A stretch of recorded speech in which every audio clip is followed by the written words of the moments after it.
சர்க்குருவே சரணம், சர்க்குருவே போற்றி, சர்க்குருவே துணை. அனைவருக்கும் வணக்கம். அடியேன் திருப்பூர் ஞானசபையில் இருந்து சூர்யா சீடன். இன்று 2/3/2026 திங்கள்கிழமை அருள்மிகு சர்க்குரு பகவான் ஞானசபை பாண்டியன் நகர், திருப்பூர் மாவட்டம் பாண்டியன் நகரில் திருச்சபை அமைந்திருக்கிறது. இந்த திருச்சபையில் ஏழை எளிய மக்களுக்கு, பசியோடு வரும் மக்களுக்கு இறைவன் கணக்கன்பட்டி பழனிசாமி சாமிகள் தினமும் அன்னம் தானமாக கொடுத்து வருகிறார்கள்.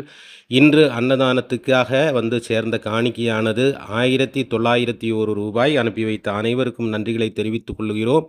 அன்பு உறவுகளே, தினமும் இங்கே அன்னதானம் நடப்பதற்கு நீங்களும் விரும்பினால், இந்த ஏழை எளிய மக்களின் பசியாற்றி நம் கஷ்டங்களையும் கர்மவினைகளையும் தீர்க்க வேண்டும் என்று விரும்பினால், திரையில் தெரியும் எண்ணுக்கு உங்களால் முடிந்த நிதி உதவிகளை அனுப்பி உதவி செய்யுங்கள். இன்று எனது அண்ணன் பேரன், எனது பேரக்குட்டிக்கு இன்று பிறந்தநாள் வாழ்த்துக்கள். 16 செல்வமும் பெற்று வாழ்வு வாழ வேண்டும் என்று வாழ்த்துகிறேன். அன்பு உறவுகளே, உங்கள் வீட்டு விசேஷங்களிலும் ஏழை எளிய மக்களுக்கு அன்னம் தானமாக வழங்கி நம் கர்மவினைகளை தீர்த்து நம் தலைமுறைகள் இறைவன் சந்நிதியில் மகிழ்ச்சியோடு வாழ்வதற்காக இறை சந்நிதியில் தொண்டு செய்யுங்கள். உங்களால் முடிந்த நிதி உதவிகளை திரையில் தெரியும் எண்ணுக்கு அனுப்பி உதவி செய்யுங்கள். நீங்களும் நலமாக இருக்க வேண்டும் என்கிற பிரார்த்தனையோடு நன்றி. நற்பவி.